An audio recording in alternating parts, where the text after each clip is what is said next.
The Samsung Frame TV puts itself in quite a unique niche. Turning a black box into an art piece is something that a lot of people take notice of. So I've had this TV for over a month now, and I've got to experience what's good with the TV, what's bad with it, and overall I've really enjoyed the experience with this TV. So the main reason why you get this TV is for the art mode, and that's definitely true in this case. From my experience, if there was no art mode on this TV, I would not be buying it and it would not be worth it. I put it on my staircase, which was in a weird position to put a TV. The only way that it would make sense to put it there is if I had art there. So this TV does a great job because it functions as an art piece in an area that no one really would suspect to be an area for a TV. So with the TV, there's a sensor on it that activates motion. And this is huge for the art mode because I don't have to worry about when I turn the TV on to have art mode go on. I can just walk by and the TV turns on. And if there's no motion for a preset amount of time, I can change that from 15 minutes to 30 minutes, an hour, whatever my preferences are for that evening or just my general life routine. I can set that and I don't have to think about the TV. I can walk by it, the TV turns on, and I can experience the pictures that I set on it. Good thing about the art mode is it uses significantly less power when it's on. It uses about 30% less power than what it normally is when the TV's on. I'll confirm that in a little screenshot if it's different. When you purchase the TV, you get 20 pieces of art for free, which is nice. You can scroll through them. They're really nice pieces of art, and you can put them on the TV with a mat, and it looks really great. Some of them during the daylight looks like they're a real photo, and that's something that's nice.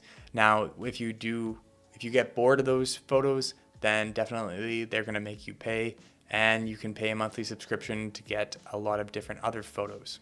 The subscription model is unfortunate, but they're doing it to make money. I would rather just use my own photos, so I opted out for the subscription. So just a note, when you do add your own photos, to make sure they're in the right dimensions at 16 by 9, so you can actually put the matte overlay on. This is important if you want to have that fake border for your photo. It kind of does like a 3D fake image and tries to create shadows, which is kind of cool.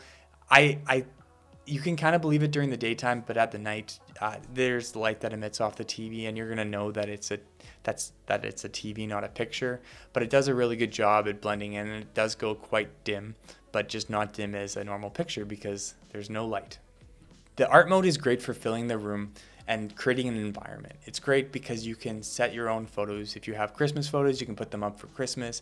If you have a birthday coming up for someone, you could create your own card, use Procreate and draw your own happy birthday card and put that on the TV and just really create a more personalized experience for those events, which is really cool. You can also change your photos up whenever you want, and you don't have to buy a new canvas or anything, which makes it really nice if you want to keep switching up photos and maybe trying something more experimental. You can do that on the Frame TV compared to buying a canvas. The Samsung Frame TV also lets you have different customizable frames. So you can choose from the beige, white, there's brown, and the black that you get when you just buy the TV. What I noticed about the art mode is that there are limited amounts of matte color options when you are choosing.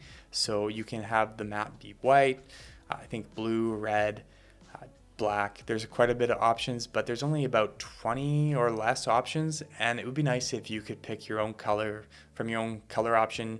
This TV connects to an app on SmartThings, so you can make that color pretty easy on SmartThings. So the TV is pretty thin. It's about 2 inches thick, and once I put it on the wall, I didn't really notice the thickness of it. I also have it on my staircase, so I don't really see it at all. But this is a huge added benefit because when people are coming into my house, I don't want people to see a TV right away. I know at CES they upgraded the Samsung Frame TV to be about half as thin, so only like 1 inch thick. So if that's something you're interested in, you can consider buying the new one when that comes out. The 4K TV resolution looks great on this TV. I'm no 4K TV expert. I come from a full HD TV that was bought 10 years ago, so that's what I'm comparing it to. So I've been really pleased with it, but this TV definitely is not meant for people who are nitpicking about the specs on a TV. If you're wanting the best, you can get like the Samsung Frame 80T TV. I haven't reviewed that or experienced it, but they focus more on the quality. This TV is focused on art mode.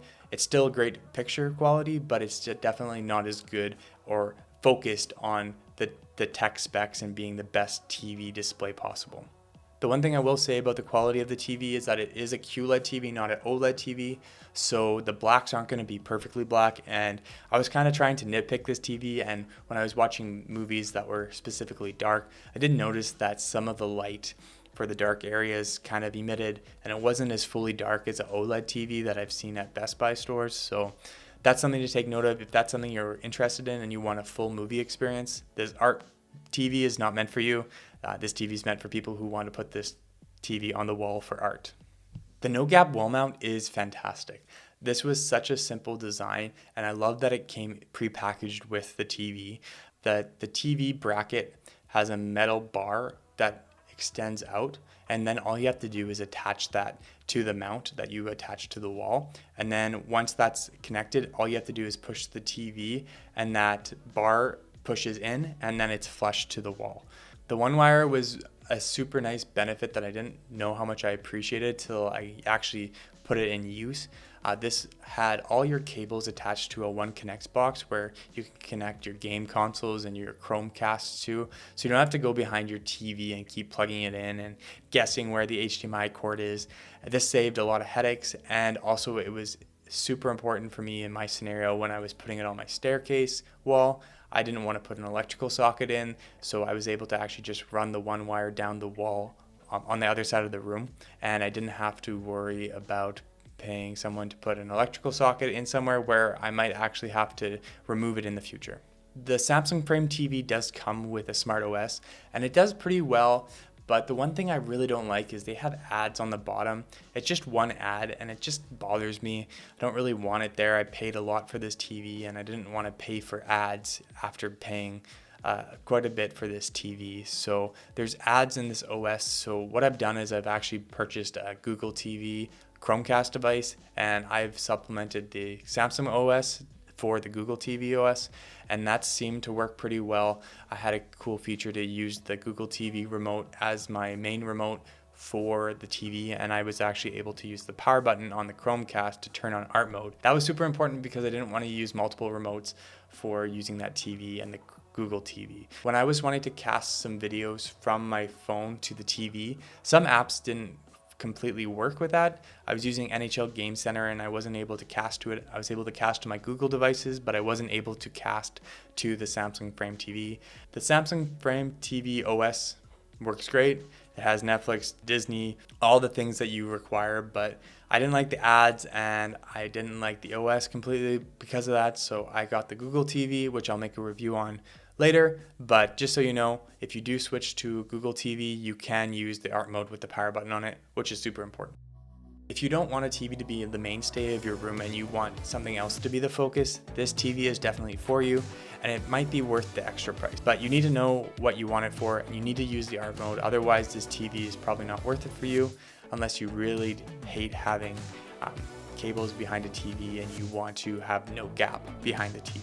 I'm not nitpicking the experience on the quality of the TV, although it is great and I have enjoyed it. It's a huge upgrade from what I've had before, but this TV is used as adding to a room and creating an experience. And if that's something that you're interested in, this TV is definitely something that's worth upgrading to. Thanks for watching. I want to help you out just like I would my brother. See you in the next video.